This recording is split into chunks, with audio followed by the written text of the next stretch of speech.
Good afternoon, everyone. I pray you've all been staying safe and healthy. I am Shayla Cherry, a graduating senior majoring in computer science with a minor in Asian studies at Spelman College. It is my pleasure to welcome you all to 2022's first Courageous Conversations, Black in the C-Suite. It's so important to hear from Black women firsthand about their personal and professional journeys to the top and how they are making their own impact on the world. I love seeing Black women get the recognition we deserve. Courageous Conversations is the perfect avenue to do so, and I'm grateful to Spelman College and President Dr. Mary Schmidt-Campbell for giving us all the opportunity to hear the stories and learn about fantastic Black women in the workplace. When today's featured guest, Sherina Maye Edwards, President and CEO of INTREN, a publicly traded utility contractor subsidiary, walks into a room, she lets people know that the room has been walked through. She is a member of the Spelman College class of 2005 and was also initiated, into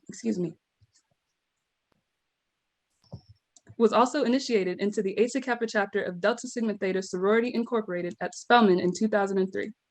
After completing her matriculation, she attended and graduated from Howard University School of Law. Ms. Edwards, congratulations on your accomplishments thus far. We also celebrate in advance for all of the things you will do in the future. Continue to make Delta's founders and Spelman College proud and own the spaces you enter, whether physical or virtual. Now I am honored to introduce today's conversation between President Dr. Mary Schmidt-Campbell and President, CEO, and my soror, Sherina Maye Edwards.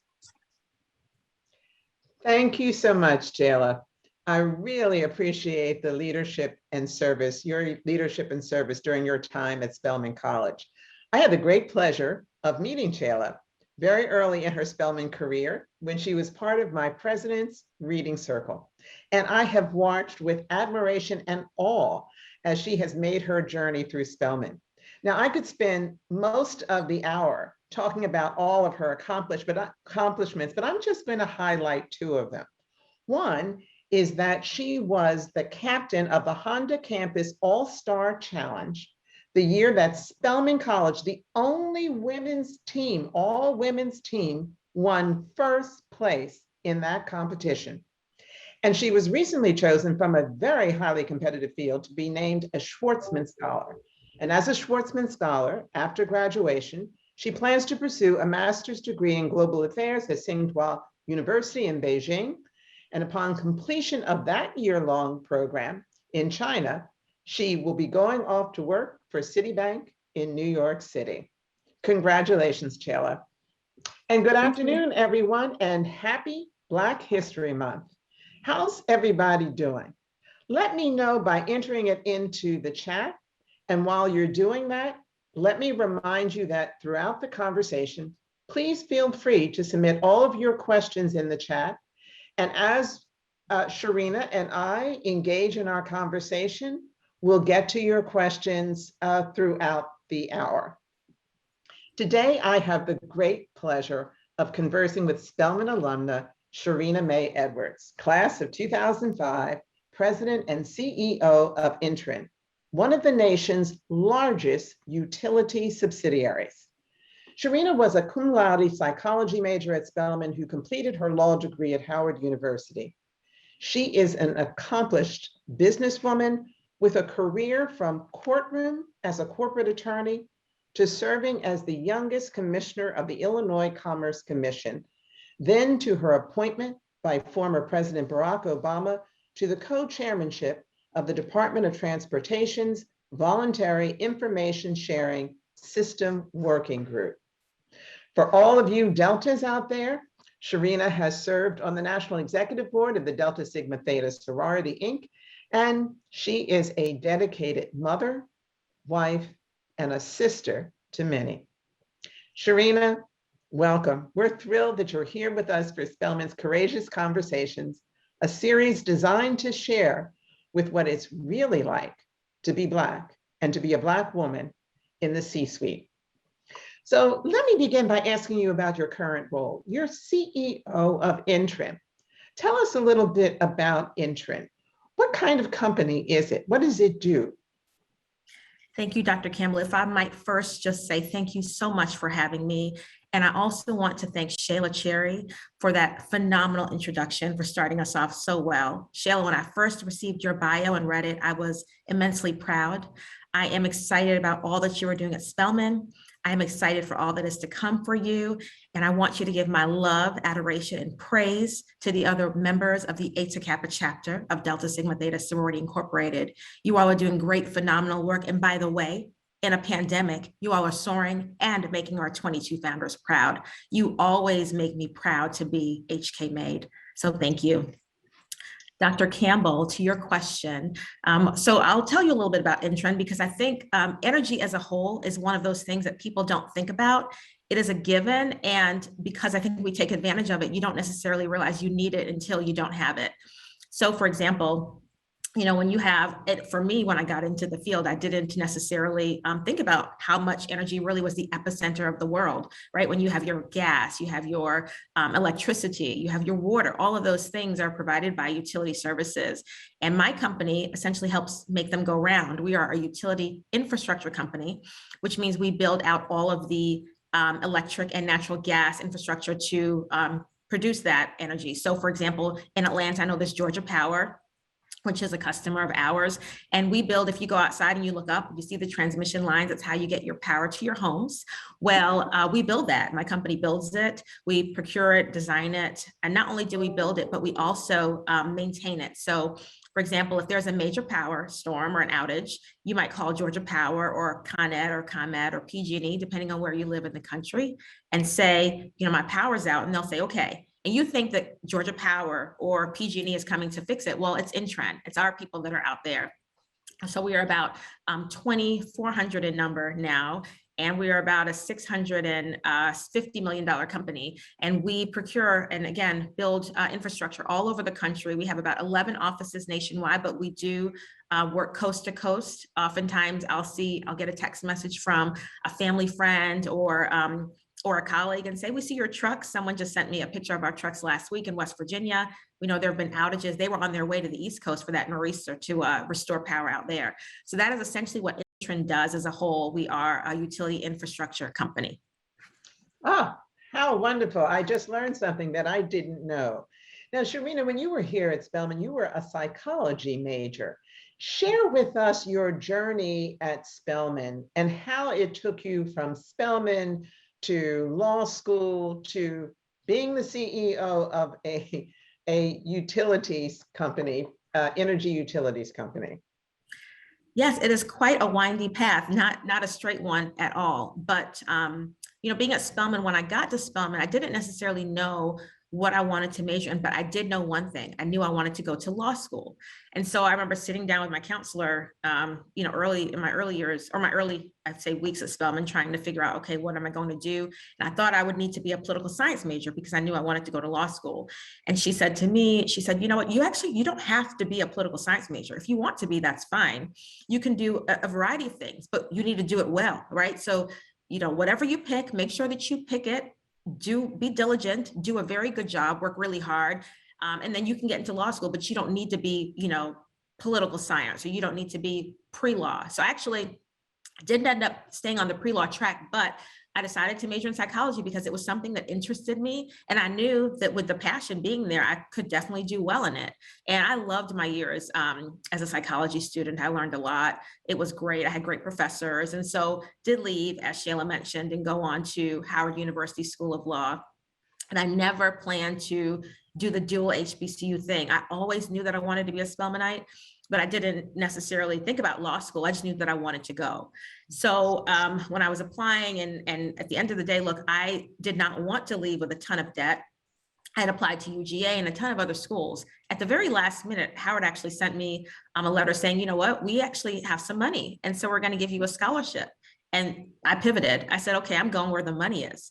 Now, I was concerned a little bit because I knew I was where I knew I wanted to go to a large law firm. I wanted to be a corporate lawyer, and I wanted to go to a top 10 law firm. And I said, I wonder if I'll be able to do that going from Howard. And I did research, and I realized quickly, well, guess what? All of these law firms go to Howard to get, this is where they're going to get their Black people. So I said, but you had to be in the 10% of your class. And I said, okay, that's easy, right? Of course, I didn't realize how hard that was to stay in the top 10% of your law school class. But I was able to go to law school, and I did well, and I did graduate actually in the top 10 of my class, and was very fortunate to receive an offer to my #1 firm, which led me to Chicago.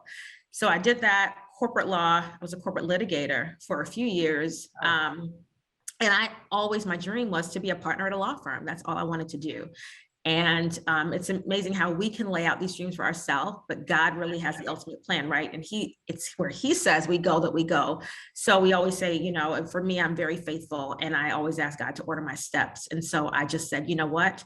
I'm going to go where God wants me to go. Well, that came, I think I was 4 years in to practicing, and I got a phone call from the governor's chief of staff in Illinois. And long story short, you know, he said, you know, the governor is very interested in you for a position. And I remember saying to him, I'm working on a brief and I have a filing in a few hours. I'm going to have to call you back. And so he said, okay. And then I literally probably worked until midnight that night. The next day he called me back. I had forgotten all about him. And he said, you have to, do you remember? He's like, you remember, I want you to come meet the governor. And I was like, oh, come meet the governor. I said, you know what? I would be honored to meet the governor, but I'm going to be honest with you. I have no desire to work in government. Actually, I want to stay here and make partner. And he said, you should come meet the governor.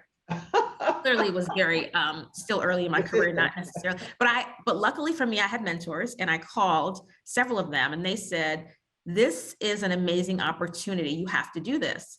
So once I got the information from them, and it was going to be, I think, about a 50% pay cut for me. And someone said, which was huge, right? I finally got into this place where I'm like, can pay my own bills and I have money, and then I have to take a 50% pay cut. No one is trying to do that. But my mentor said, this is the kind of opportunity that you take, and you will reap rewards from it for years after that. Take the pay cut now, but you'll reap the rewards later. And so I did go to the commission. It was at the Illinois Commerce Commission. And I was the youngest at the time, not only in the state of Illinois, but in the nation appointed. And those 5 years that I did a 5-year term there, it was life-changing for me. On a professional level. I mean, just in terms of the people that I met and the opportunities that I had. In those 5 years, I traveled to 6 of the 7 continents. I'd spoken in, over 50 countries. I had testified before Congress. I had the opportunity to meet amazing people. I did a fellowship in South Africa and Australia, and met the energy diplomats there and advised them on energy matters, things that I could never have imagined myself doing. And so when I left that position in 2018, and I said, okay, well, now I'm going to go back to the firm and just build a practice on energy, right? And I was not an energy lawyer before. I kind of had to teach everything to myself, but I said, I'm going to capitalize on what I've learned over the last 5 years. Went back to a different firm. I led the energy practice there and built an entire energy regulatory strategic counseling practice. And I was providing strategic advice and counseling to energy executives and utilities all over the country. And, when they had a huge issue or a crisis management, or they wanted regulatory approvals, I was guiding them through that and saying, you want this approval, this is what we have to do. I was helping them with their regulatory relationships. And so they turned to me for that. And again, I was like, okay, I got it. And I was getting ready to become equity partner at my firm, the first Black female equity partner at my firm, actually. And again, an opportunity arose where I was sitting on the board of INTREN. I'd been asked once I got off the commission to sit on the board of directors for the company. And I had been on the board for about 2.5 years and worked not only on, the governance matters as you would in a board, but then I moved to doing more operational matters and regulatory strategy. I said, this is what I think we need. I want to provide that value here. And then my predecessor, who was the CEO at the time, got an amazing opportunity to be the CEO at a utility in Texas. And she said, I think you'd be great to be my successor. And I said, of what? She said, of the company. And I remember saying to her, I was like, well, I'm getting ready to be equity partner at the firm. And she said, Sherina, you're kidding me, right? And I said, okay, well, besides that, I don't have operational experience. And she said, Sherina, I've watched you work the last few years. You can run a circle around anybody. You can do this. I want you to be my successor. And so, of course, there was a search process. I had to go through a search. And I was told actually by the chair of the board at the time that, and I laugh at it now because it's funny. It wasn't that funny at the time. But she said to me, I know that you're, interested in this position, and it's great. We're excited to have you be considered. She goes, but I have to tell you, I think you're phenomenal, but you are operationally deficient. And I thought, I don't think I've ever been told, at least to my face, that I was deficient. But I kind of was like, yeah. But I kind of was like, you know what? It's okay, game on. I love to be underestimated. It drives me. And so I felt like I could really do it. And we went through a series of rounds of interviews. And after the second round, and there were so many candidates that I just knew I was doing this just for fun. Like this will be Yeah. for me an A exercise. dress rehearsal. Precisely. And I knew that they were likely to get it. Mhm. And after the second round, the chair of the board called and she said, okay, so we're going to put you in this as an interim. She goes, you've blown this out of the water. We're going to put you in this role as an interim CEO. You have 6 months to prove to us that you can do these 7 things and you need to do them well. Oh, and by the way, don't burn the place down. And I said, okay. So I said, well, I'm not sure I'm comfortable with that. I'm going to leave my firm and, do this. Right. And so she said, You were giving up a lot to make this choice. I absolutely was. And so with that conversation, I was able to, being a good lawyer, I was able to really negotiate for myself, okay, what I was comfortable with. And my firm said, we would be honored to have you back any day. So it gave me some comfort too, to know, I can always go back. So I went and I worked really hard, and the plan was not to make any changes in the first, at least 90 days. I wanted to put my finger on the pulse of the organization and feel my way through. And I think I was 30 days in and I said, this is just not working. I cannot do what they're asking me to do with the team that I have. So I had to make some significant changes, and the board didn't love that, but I made those changes and I did a couple other things that I don't think they, would have been their choice to do. And I remember it was, I think it was maybe 2 weeks before Christmas, and the board called this very spontaneous meeting, and they said, we need you to be on this meeting. And I said, oh, okay. I remember saying to my husband, okay, so I think I'm going to get fired in about an hour. And he said, what did you do? I said, I don't know. But the board does not, you know this, Dr. Campbell, a board does just not come together and ask you to be there for no reason. Right. That's right. I went there and they said, you've been making a lot of changes. We asked you to kind of not do that for the first, few months. We asked you to just basically just be still. Right. And just be a steward. Right. Don't be a change agent. Yeah. Yes, not a change. But I want a Spelman, Dr. Campbell. How do they expect me to be anything less than a change agent? So they said, and you've done this and you've done that. And I said, just get to it. Just fire me, just get to the point. And they said, but, and the founder of the company said, you have made more changes in 3 months than I've made in 30 years. She said, I am astounded by your brilliance and by your courage. And we're here to tell you today that we are not going to make you wait the 6 months. We are going to give you the title of CEO today. And I just was floored. I just couldn't believe it. And I was very, obviously very excited. And so here I am. I'm now in the president and CEO role of a company that at the time when I started in September of 2020 was about 505 million. And we're now about 670 million. So we have, really seen a lot of growth, and I'm excited. So Sherina, beyond being, sort of just absolutely blown away by that story, what I hear in that is that at key moments in your career, you had to make a choice. And I hear also that you had mentors. I hear that one, it didn't always appear to be linear, to be going from here up to here. It actually, in the case of the 50% decline, it looked like you were stepping back, but you had a mentor who counseled you that, no, you have something else to gain by making this choice. So talk to us a little bit about the role that mentors have played as you've gone along into your career, because it seems like you've been very fortunate to have the benefit of good counsel that you've chosen to listen to. You're absolutely right. So there is a saying, and a mentor actually taught this to me, Connie Lindsay, who I think is tuning in today, but she said something that it has just resonated with me for years, and I share it with everyone because I think it is so true. There are 3 things that you need professionally to succeed, right? You need a coach, you need a mentor, and you need a sponsor. A coach is someone that speaks with you, right? This is a peer. It's someone that you can send that email to and you let them read it and they say to you, you shouldn't send that if you want your job, right? They're your peer. So you can say things to them that you wouldn't say to anybody else, and it's your safe space. That's a coach. Then and they can also say it back to you. They can speak honestly to you and you take that feedback, right? Absolutely. Absolutely. Yeah. Then there's a mentor, right? A mentor speaks to you, right? So a coach is speaking with you, mentor speaks to you. They're guiding you. They're usually within your organization or they can be outside, but they understand. They have been where you are. You're aspiring to be perhaps where they are or somewhere else. They can guide you. They can give you good, solid advice to make sure that you are making the right decisions as far as your career steps, right? So they speak to you.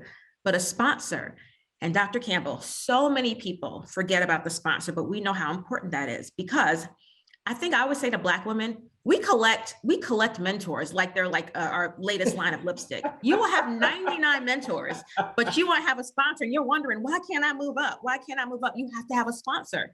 The coach speaks with you, the mentor speaks to you, but the sponsor is the person who speaks about you when you are not in that room to speak about yourself. They have the influence, they have the charisma, they have that opportunity, they have the audience to make change for you when you don't have the authority and power and influence to do it for yourself. And that is honestly, for me, the most important. I can have 10 mentors, but I have to have a sponsor to really make things happen. My predecessor, Kelly, she was my sponsor. She said to me, you should do this. She talked to the board and said, I know that you all have these 4 people who have operational experience. They've done this, that, they're this age. But let me tell you, Sherina is the person. She was my sponsor, right? So those are the people I think that really make a difference. And to your point, mentors, I think that it can be such a cliche term now because everybody will say, oh, that's my mentor. That's my mentor. I take mentoring very seriously. And I think number one, you have to make sure that you are mentorable. A lot of people don't understand that. What do you mean by that? So number one, and I get approached all the time. People say, can you be my mentor? And it's funny because I laugh inside. I'm like, you should talk to some of my mentees. It's work to be my mentee, right? I don't know if you really want to be my mentee, but you have to be mentorable. You have to bring something to the table. Some people feel like the mentor is supposed to pour into you. Actually, quite the opposite. You have to come with something to work with. You have to give me something to mold. And I have to be able to say to you, look, these are my thoughts, and feel like you are truly valuing what I'm saying. And not that you have to do every single thing that I say, but you have to be open to it. And some people are just so closed. They are so adamant about being right or adamant about what it is that they want to do. They're not open to thoughts, they're not open to ideas. And that means you're not mentorable. And it's more work. It should be more work for you to be a mentee than it is for me to be a mentor, right? Yeah. I'll have people reach out to me and say, I'd love to speak with you. I have these 2 times available. Well, that does not work. You're coming to me, you need to flex, you need to work around my schedule, right. And you need to be available when I'm available. Let's start with that, right? And then also, and I have mentees at Spelman now, currently at Spelman. I'm very hard on them. I will give you the world, I will move a mountain for you, but you better, your resume better look good. You're sending something to me, for me to look at. If you're asking me for a letter of recommendation, you better provide me with a draft, and it better not have grammatical errors all through it. You want me to spend time on you, you need to spend time on yourself first. Right. So what are some of the values or experiences that you had at Spelman you think that prepared you to be so receptive to coaching and mentorship and hearing feedback from people that could make you think about making what could look like not obvious choices for a career? So there's 2 major things I think that happened to me at Spelman. Number one is the sisterhood, right? So you walk through those gates and you just are nurtured in a way by women and cared for in a way by women, and not in a way that they're pacifying you or spoiling you and giving you everything that you want, because that's not the world. And Spelman truly prepares you for the world, but they are teaching you executive presence, which so many people lack. And I have the saying that I say, walk through that room like it's been walked through. Don't just walk through and mosey around. And you have to walk with your head held high. It could be your worst day, but no one needs to know that it's your worst day. You have to pull your shoulders back, put your head up, and show people that you're conquering, and ordering your steps, and you know where you're going. And I learned that at Spelman from the faculty and staff and the just everyone, every bit of it, right? Every bit of Spelman. I was also in a program, and Dr. Campbell, I don't know if you still have WELLS, so the Women in Excellence in Leadership series. Our Dr. Smith, retired and unfortunately has passed away, but we do have a proposal to reinstate WELLS. And so, yes, we will have WELLS once again. Okay, well, that was life-changing for me. And at the time, Dr. Zenobia Hikes, who also has passed away, but she led that program and she was so special to me and was a mentor before I even really knew what mentors were at that time.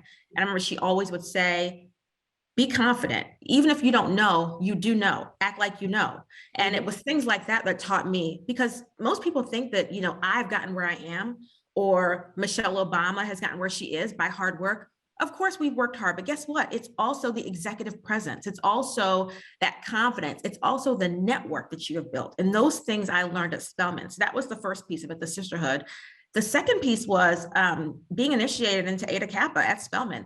Those were women. I remember at the time, the Deltas didn't wear their paraphernalia until Delta Week, right? So I remember going to new student orientation and coming across my SOL leader and then the SGA president and then Ms. Spelman. And I remember thinking like, these are women are like amazing. But I remember saying there's no Deltas on campus. This is so strange. And then came Delta Week.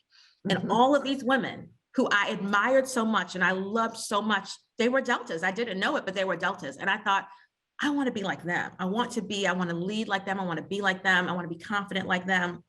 And when I was so blessed to be initiated, it taught me a lot. It taught me resilience. It taught me excellence is the floor. I learned that excellence is the floor by being a member of Eta Kappa. We put these boards up in Upper Manly, and every single letter would be perfect, because that is the pride that we took in our organization.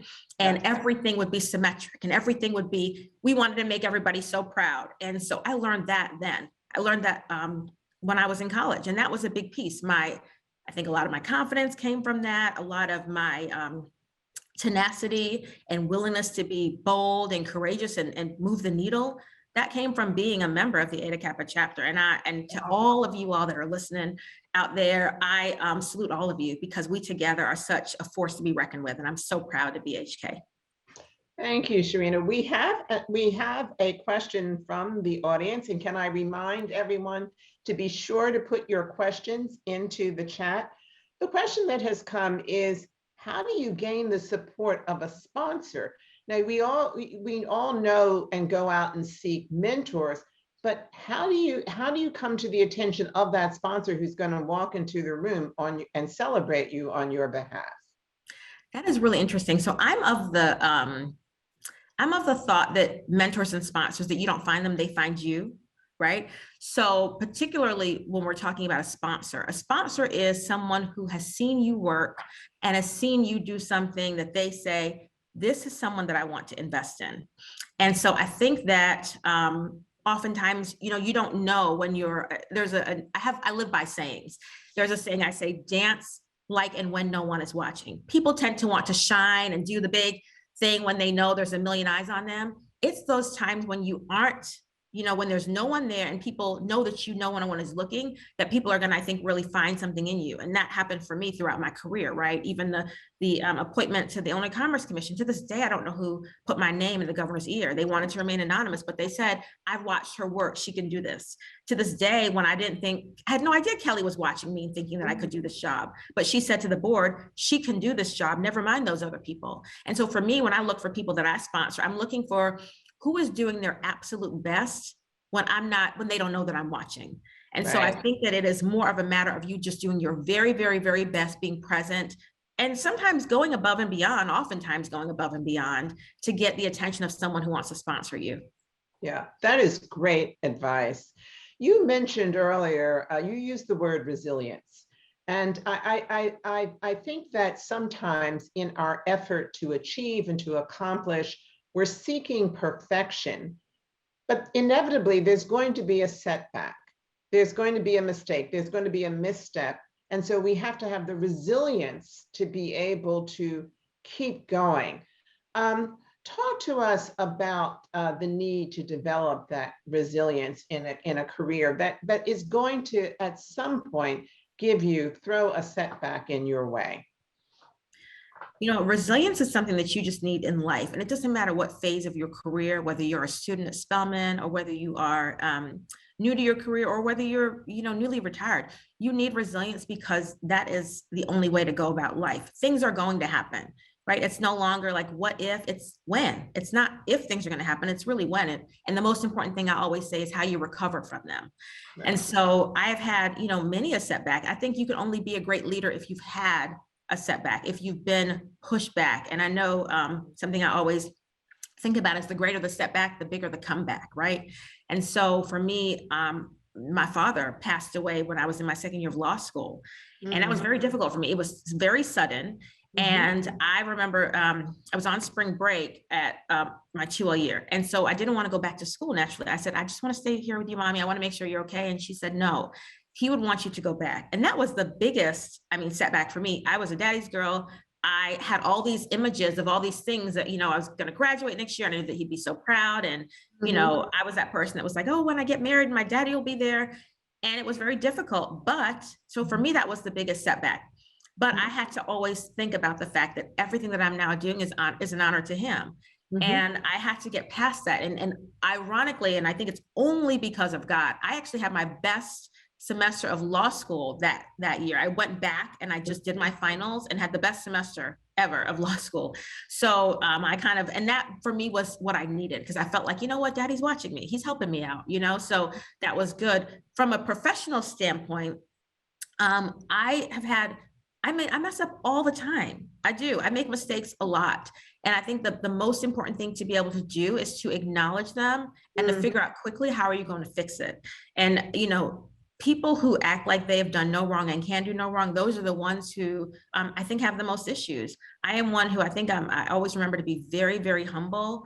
I know people are very proud of me and they like to lead with my title. I don't like that. I just want to be Sherina. I'm just Sherina. And when I do make a mistake, I own it and I apologize, but I will fix it. I will stay up for days to make sure that it is fixed and I will rectify it. But that, I think, is part of resilience, right? Being able to get past something and a specific setback I've had. I remember when I was at my first law firm right after law school, and I tremendously messed up a filing. I don't know what happened exactly, but I messed up the filing, and it was for a major corporate client, and the partner was just livid. And I thought I was like, I'm going to lose my job. But I went and I said, look, I did make this mistake, but I also looked up how we can fix it. And I know that it's not ideal. And I know that it's going to take me 4 hours to fix this mistake, but I will not bill for the 4 hours, right? I will not bill. It will take it out of my own time. You will not have to pass it on to the client, and I will make this right. And I think he was surprised in a way, right? That the way I handled it, because again, it's not the mistake that you should put so much focus on. It's how you handle it and how you clean it up. Right. You use the word resilience, but I've also heard you speak about your faith. And one of the things about Spelman that I really love and appreciate is that on campus, we make room for our spiritual life. And I hear that in your voice as you talk about your life and your career. Can you talk a little bit about where that resilience comes from, what role faith plays in your life these days? Absolutely. You hit the nail on the head for me 100%. It is God.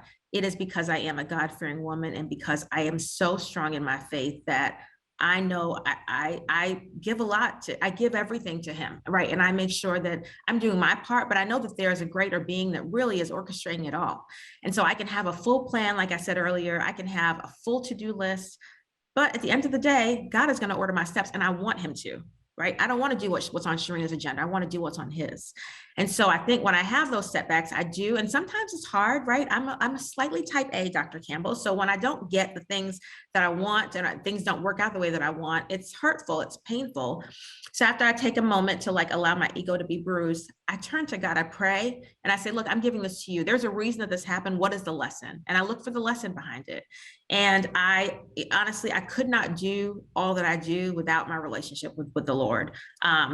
And yeah, I'll just leave it at that. It's very, very important to me. And it is, and I'll even say, I have a circle, a very close circle of dynamic women who are all just have a million things going on like I do, but we all will take the time to be there for one another. And when I started this job, and I was so nervous about it. And I remember on my first day, so somebody in my circle is so special to me. She's my sister. I call her my prayer warrior because she prayed. She prayed for me before this as well. And she blessed my office And it made me feel, I mean, instantly I was at peace. And I felt like, you know what, I now know, and on my hardest days, when sometimes I'm in my office and I'm crying because I've had a bad day, I feel at peace because I remember that. I remember the words that she prayed over me. I remember the words that she prayed over the office.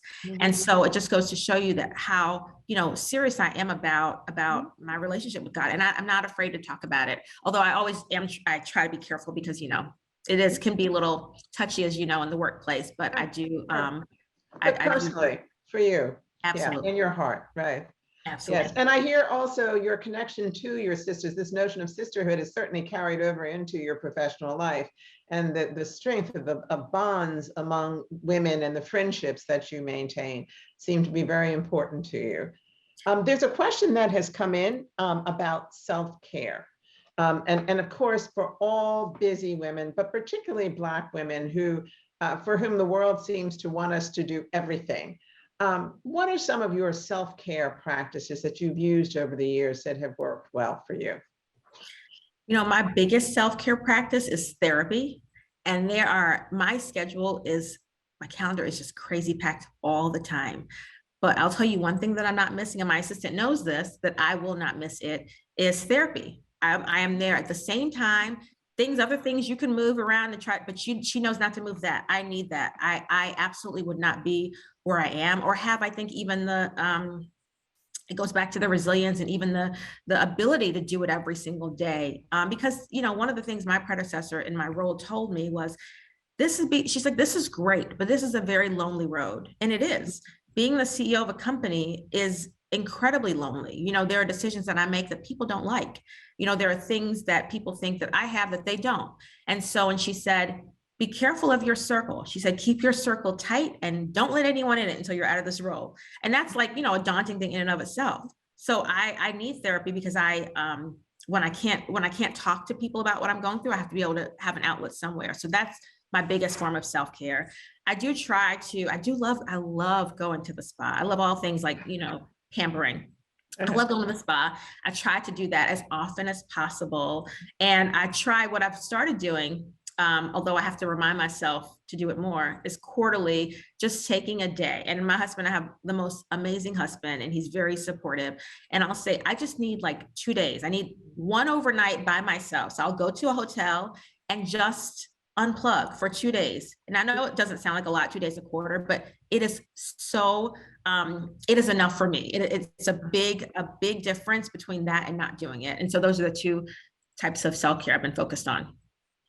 So there's a question that has come up that all of us have faced, and I would venture to say all successful Black women face, and that is, you walk into a room and you are the only Black person there.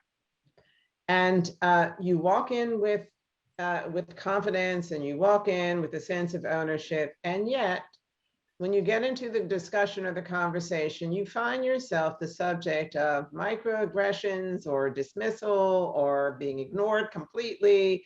How do you handle getting over those obstacles that people are actually many times deliberately throwing in front of you to tilt you off balance? Yes, this is my life. This has been my life, and it probably will continue to be my life. I say in those instances, you have to, one, be authentic, and two, be prepared, probably be over prepared, right? Because I know people say it's not really fair that we have to know more or do better or do more than the others, but that's the reality. People expect more of you, and I don't ever want anybody to catch me off guard or to catch me off my A game. So I tend to be over prepared, right? So that anybody can ask me any question. I can respond. I do know what I'm supposed to know. And so this happened to me just this week. I went to it was actually a CEO meeting, and I went with my COO. And COO is in his mid-60s. We have a great relationship. He's very, very supportive. We do very well together. Anyhow, this meeting was with the couple of other CEOs and also their heads of operations as well. And so in the room, you know, the person leading the CEO leading the meeting, he would not make eye contact with me. He directed every question to my COO, and Matt, my COO, would turn and say, well, I don't know, Sherina, what do you think? Right. And so after a while, he continued to do it. And so then he said, at one point in time, the CEO who was running the meeting said, well, do you all think so? We're looking for your approval to do this. We'd like to partner on this. And so we really need your approval. And so he said, so what do you think? And I said, actually, I think I'm the one that you need to direct that question to. And I haven't decided yet. I'll let you know. And I could just, and it was not rude, but it was a simple, quiet check, right? Like, Right. I see you. And he Right. changed his whole disposition at that point. He realized, okay, wait a minute, she's actually truly in the head role. She actually truly is the, person of authority. She needs to make the decision. And then it changed the tune. It shouldn't have to take that, but people do that all the time, and they will try you. And I think that all you can do is be authentic. I was myself. I was not rude, but I was prepared, and every single thing from that point in the conversation on, he did direct at me. I knew, and I knew it well. He said to me at one point, he said, you don't have notes. I said, I don't need notes. I know my company, so sometimes you have to, you try to be very professional, but be over prepared. And the reason I was able to go in there without notes and blow him away is because I know my company, I know my business. I was over prepared.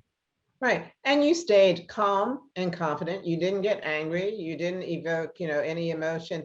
And I think that I find that that's extremely important when you talk about bringing your authentic self in, not to feel shame, not to get angry, but to assert that authentic self when it's appropriate. And it's amazing how that in and of itself is a form of authority, Absolutely. Yeah.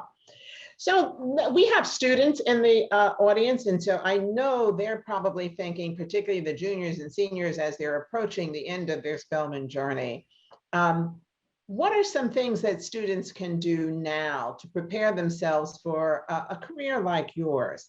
Did you have internships, research opportunities? What were some of the things that advice you would give our students today? Absolutely. My advice is, first and foremost, to no matter what you do it to your absolute best. And again, it goes back to not waiting until you think someone is watching before you execute flawlessly. It doesn't matter if I did have internships, and the very first internship that I had was actually as a rising senior in high school. I grew up on Long Island, New York. And it was with the town of Babylon, our town attorney's office. So I remember, it's funny because now she'll say, Sherina, you were so not your average, senior in high school. You were not the average person. I went in there and I had my notepads, and I always got there early. I got there 15 minutes before her, and I was ready, to take notes when she first got there. What do you need? And I would stay late, and she's like, this is not normal. So I think even back then I realized and recognized the importance of, showing up, showing out, being present, and going above and beyond. People look for that. That is a way to distinguish yourself. So what my advice to you is, no matter what the internship is, whether it's at JP Morgan in New York, or if you're doing research in a lab in Atlanta at Morehouse School of Medicine, whatever it is, give your 110% best. I'm not looking for 100. Give your 110% best. Do it with confidence, and go above and beyond. And I guarantee you that will lead you to your next steps. I did not take any job thinking I was lining myself up for the one that came next. I always just took that job, said, I'm going to do the best that I can, and then look to see what will happen. And that's what has worked for me. And I know that it will work for you too. We have a question that's come in about community service.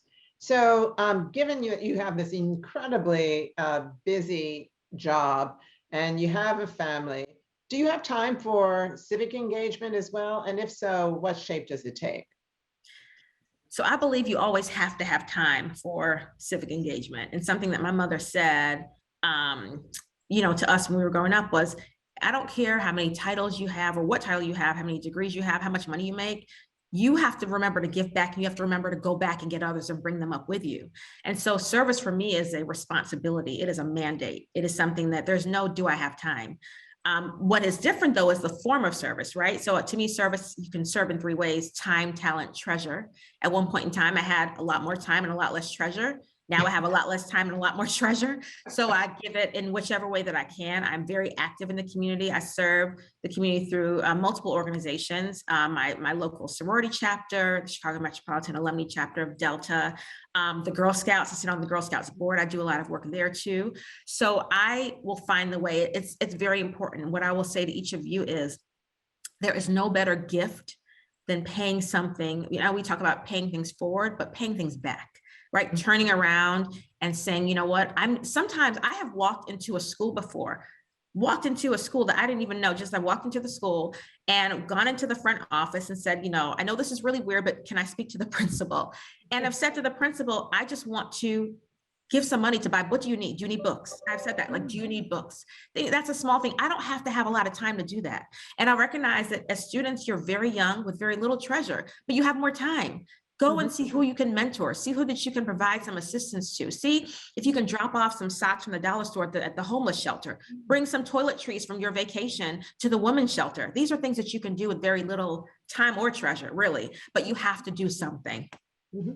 You mentioned at the outset that you are family oriented. You are a mother and you are a wife. How do you balance motherhood and being a wife with everything else that's going on? Yes, well, my most important job, people think, oh, I'm a CEO, that's a very important job. My most important job is that of being a mother, and certainly that of being a wife. And I try my very best to, I don't like the word balance. I think it puts this very unrealistic pressure on us. I think it's more integration. I have to, integrate every piece of my life. And at some point in times, I look at it as a pie. At some point in times, there's going to be more of the pie where I just, if we have a safety incident, God forbid, I have to be focused on, I have to be all in an INTREN. I have to be all in my job. And I can't necessarily do the small, I can't make breakfast. I can't do these small things, right? But there are some times when my daughter just needs me, or she's sick, or it's just my time to be with her, with my husband. And then I'm not focused on what's going on, right? My days for them, or my time for them is for them. But some days, I'm going to feel like a great mom, but I'm likely not going to feel like the best CEO that day. And some days I'm going to feel like, oh my God, I am kicking butt in this role. I'm doing so well. And I'm likely not going to feel like the best wife that day, so it's all about the balance, I think, more the integration, because I think I want to piecemeal everything together. But I try very hard to be all in and focus on that particular thing that I'm thinking of or focused on at that time. And I try not to bring my phone. It's very hard trying not to bring my phone to the dinner table. We have this rule, like, okay, no phones, we just are going to talk to each other and see how our days are. And when I'm playing with Mackenzie, I'm trying to just play with Mackenzie. And when I am, at work, I'm at work, and I'm not trying to think about, oh my gosh, I have to worry about what Valentine's Day gift to buy from Mackenzie's class. I'm going to be all in at work.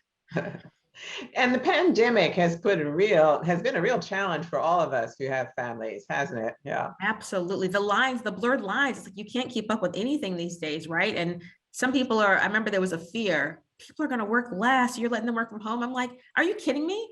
People are working so much more. You don't even have clocks. Everything just blends in.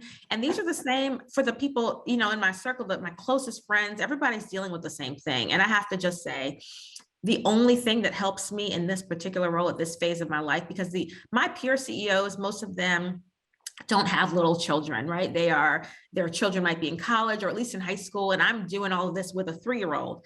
So it is difficult, but my village that I have, I just have to say, I am so blessed for the women that I have in my life and the people that I have in my life that are willing to say, what can we do? How can we help? I understand. And it is just, I have one of my best friends lives across the street, and she is so supportive. She is just amazing. She's there when I need her. And the rest of my girlfriends, they'll just come over here. It's easier. I'm like, y'all just come over here. It's easier to do that. And they will. So I'm very blessed to have the village that I have. And I would be remiss if I did not acknowledge those dynamic women who helped me make this all happen. So if you were giving advice to your younger self back in 2003 or 2004, what advice would you give that younger self at this point, having lived the extraordinary life that you've lived thus far? That is such an easy question, I have to say, because I know exactly what it is. It would be to be in the moment It's always going to be okay, but live in that moment and don't worry about, okay, all right, I have this job, I got it. Don't worry about the imposter syndrome or is anybody going to find out that I really am not supposed to be here, or okay, so what should I be thinking about is next? Just be in the moment, enjoy that moment, live that moment, work that moment, and the rest will come into place. But I spent so much of I think like late 20s, early 30s, thinking about like, okay, what am I going to do next? Instead of just focusing. That's what it would be. Yeah, I think that is hard, particularly now, probably now more than even in the past, that there's an urge to figure, well, so what will be my major? What will be the internships? What job will I have? What graduate school will I go to? And so being in the moment is quite a challenge. You have to work at it. It doesn't come naturally. Absolutely. So we have a question also about what you are reading as a CEO, and also for your own personal pleasure and benefit. Okay, so as a CEO, I'm reading this book. I have it here. It's actually called Super Bosses, and it's a leadership, how exceptional leaders manage the flow of talent. And so a big thing that I'm focused on right now is our succession planning at INTREN, and also talent leadership. And this is the perfect time for me to pause and just say, not only does INTREN have one amazing Spelman woman, but two, because one of the first things that I did was bring in a chief legal and HR officer. So Jennifer Ballard Croft, who's also class of 2005. And when I tell you I could not do my job without her, she has made such amazing changes in the organization. And I love that people don't know, people haven't quite figured out yet that we actually were on HH dorm council together. They don't know that part, but we internally have a little laugh because we say we went from, a dorm room to board meetings. And so pajamas to heels. And I'm so thankful for her, but she is managing all of this, the talent work that I was talking about, but that is why I'm reading Super Bosses.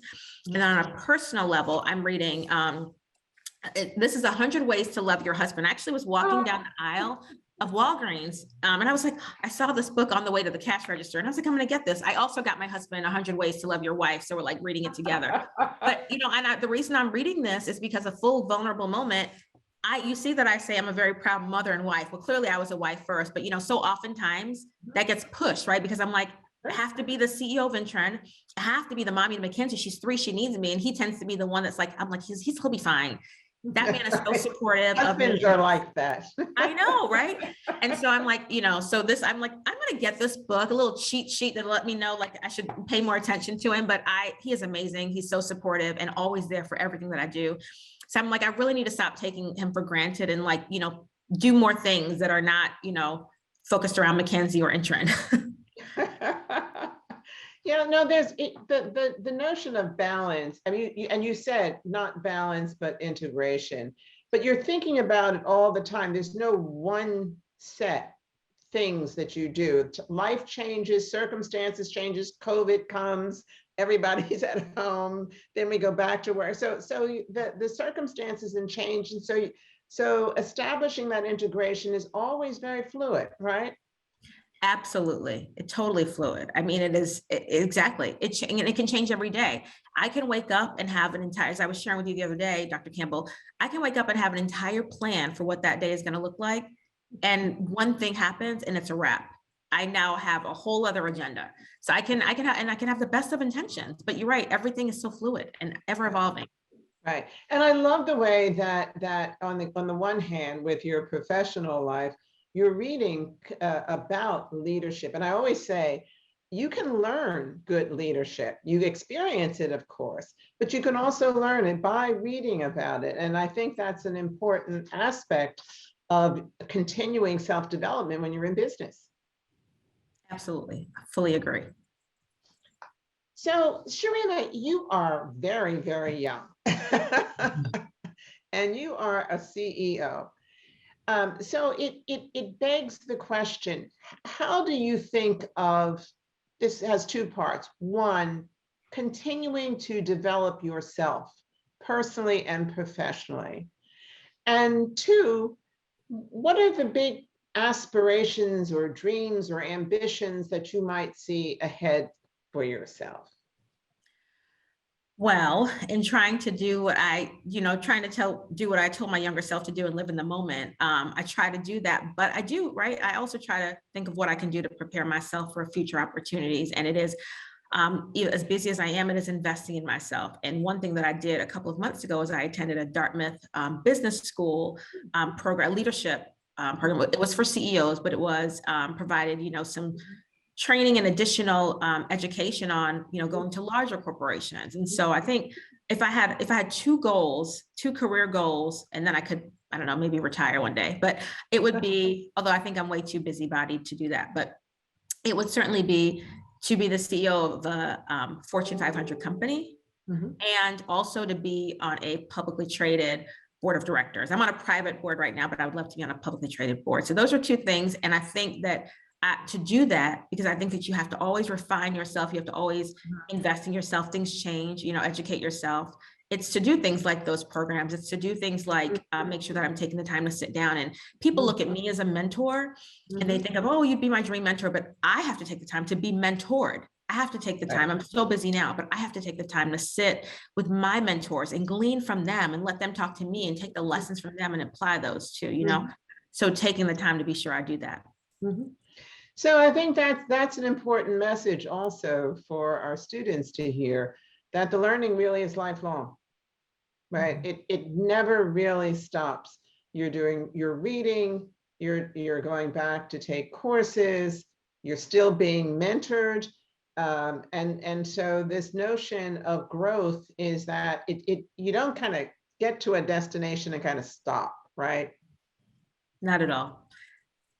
So a question has come in from one of our students that says, how can students stay motivated? I mean, it feels like a lot, and particularly now during this pandemic, these past 2 years have just thrown a real curveball to our students. And when you think about it, our freshmen who came in 2019, in the middle of their spring semester, as first-year students, they had to go home, right, because of the pandemic. They are now juniors, right? Sophomores who had to start in the fall of 2020 remotely, and we're not here on Spelman's campus. I mean, our students have had one huge obstacle placed in front of them after another. What are some words of advice that we can give them to help them stay motivated, to help them also take advantage of the Spelman experience to keep moving forward in these difficult times? Absolutely. I told you I live by saying, and one of them is your network is your net worth. And I believe that I am where I am today because of the network that I started. The foundation was at Spelman. 5 of my 6 bridesmaids were Spelmanites, right? And they're around me, they're all over the place. And it's because not because, oh, they want a Spelman, it's because they're in my life, they do amazing things. Oh, and they're Spelmanites, right? So I think that building that network and starting with the people that are sitting to the left and right of you is a start. And then also finding out what you're passionate about and following that. I think so oftentimes I will speak to people, students who will say, I'm like, tell me about, what you're doing. And I love, when I tell you, I love Spelman students. I love, my husband is like, you would collect them if you couldn't put them in your pocket. I 100% would. I have like little events for them at my house over the summer. I told you this. And then I'll find them at if I see them at the airport or the or Macy's or wherever, I'm like, it's just done for me. I just love them. So, but I'll speak to them, and I never turn down a meeting with a Spelman student, and they'll say, this is what I'm doing. I said, tell me about yourself. Tell me about what you're studying. And they're like, well, and I'm like, okay, you started with a sigh. So that's not great. What's the problem? And I said, do you love it? And they're like, no, but I feel like this is what I need to do. This is what my mom wants me to do. Or this is what my dad does. Or this is what I feel like the society tells me that I should do. I really want to be doing this. And I say, you know what? You have to figure out what you are passionate about. And that is what you have to follow. Until you are doing what brings you passion, you will never find joy. And so I think that people tend to, we talked about this as well, Dr. Campbell, we allow society and what society says and what Instagram likes say that should be the perfect thing to do instead of really following our heart. And I think until you do that, that is where you find motivation first within you. Right. It's within your heart. And on a note of just social media anyway, because I think that does distract us from being motivated sometimes, I think taking a good healthy break every now and then from social media is a very good thing. I say that to my mentees, and actually they do it. I say, get off of Instagram for 1 month.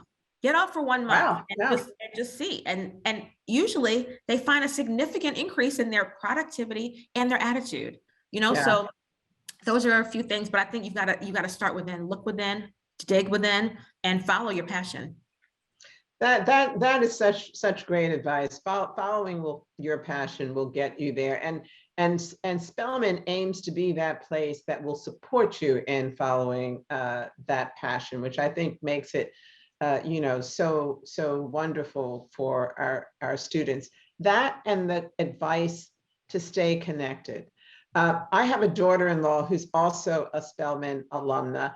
And when she married my son and we went to the wedding, I think 9 of her 10 bridesmaids were Spelman alumni. But it's evident everywhere. This network that persists after you graduate into your lives, as you're building your families, it's there, and that's invaluable. So that's great advice. Well, we're at the end of our time, Sherina. I wish that we had another hour to continue to speak, but let me say on behalf of everyone who's attended this afternoon, we're so grateful to have you here, and we're so proud of your accomplishments. And we know that there is much more to come in your life in the years ahead. So thank you very much for being here. Thank you, Dr. Campbell, for your leadership. Oh, thank you. And to everyone who's been with us, keep the faith and be well. Thank you.